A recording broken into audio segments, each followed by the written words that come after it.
السلام عليكم ورحمة الله تعالى وبركاته. اللهم صل وسلم على سيدنا محمد وعلى آله وصحبه أجمعين. رمضان على الأبواب، لا يدخلوا عليكم بالصحة والسلامة إن شاء الله وطول العمر.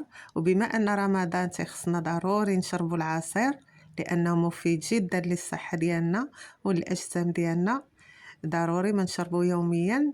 لهذا جبت لكم واحد العصير صحي 100% وبواحد المكون اللي هو الجزر، وراكم عارفين الفوائد الجزر. تيجي بحال الا شريتو الكرتونه من المحلات، في غير 3 المكونات اساسيه، وتيجي لذيذ وخاتر بحال الا تتشربوا، ما بغيتش نقول بحال كتشربوا دارنا وصافي. هذا هو اللون ديالو. الصراحه ما جاش اللون مزيان لان عندي المطبخ فيه الاضاءه بزاف والشرجم، داكشي علاش جا شويه ما جاش اللون برتقالي. المكونات هي الجزر، من بعد ما قطعته كنصور غير بوحدي، داكشي علاش مبينتش لكم التفاصيل.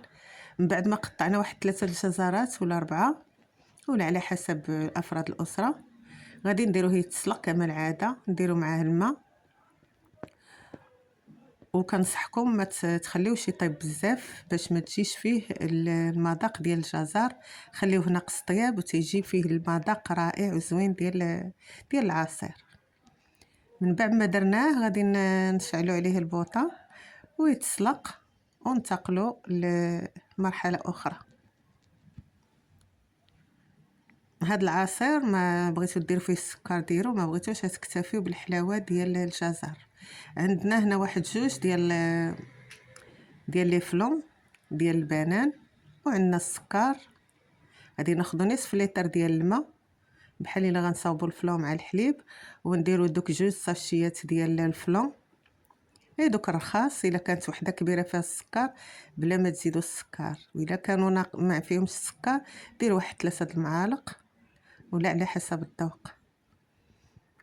تنحركوه مزيان بعد ما ضفنا السكر لهاد نصف لتر ديال الماء ودوك 2 ساشيات ديال الفلون ديال الموز. اي نوع عندكم بغيتو تستعملوه ممكن. وغادي نديروه فوق النار ونخليوه حتى يولي يغلى ونحيدوه. ومن بعد غادي تشوفوا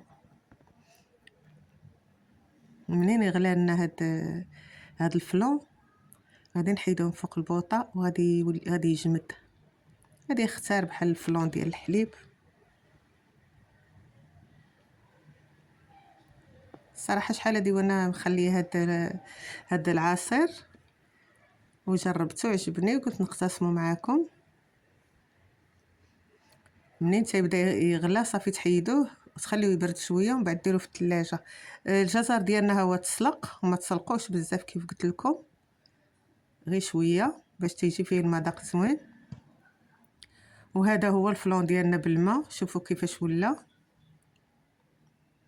من بعد غادي ناخذ هاد المكونين وغادي نديروهم في الخلاط الكهربائي، او لا عندكم البرات هي ممكن ديروها. ناخذ الكاس ديال العصير ديالنا ونديرو فيه داك خيزو بالماء ديالو، ما تحيدوش الماء لانه حتى هو صحي. شربوه نتوما وليداتكم ان شاء الله. كنتمنى تخبيوه رمضان وتجربوه.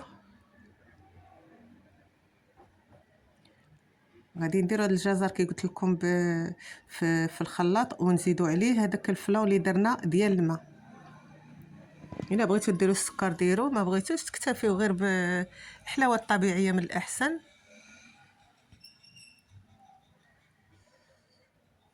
ها هو داك الفلون ديال الماء غادي نديروه مع الخليط حتى هو. بغيتو تزيدوا فاني زيدوا، بغيتو تزيدوا داك الفاني ديال الزهر حتى هو زيدوه، لا ديك الساشي ديال زهره البرتقال.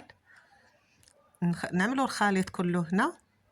اللي بغى يزيد فاكهه يزيدها، انا اكتفيت غير بهذا الشيء باش نبقاو دائما في اطار الوصفات الاقتصاديه. صافي. بغيتو تزيدوا شويه السكر كيف قلت لكم زيدوا، بغيتو شويه د العسل، ما بغيتوش تكتفيو بالحلاوه اللي درنا في الاول والحلاوه د الجزر فقط. كيجي واحد الخليط هائل ديال العصير. وغادي نزيدو مازال مكون اللي هو هذا، واحد ياغورت ديال ديال الفواكه، اي فواكه، اي فواكه بغيتو، اولا موز اولا فاني ولا اللي بغيتو، تيجي لي يعقد لينا هاد العصير، وتنحصلو في الاخر على عصير زوين.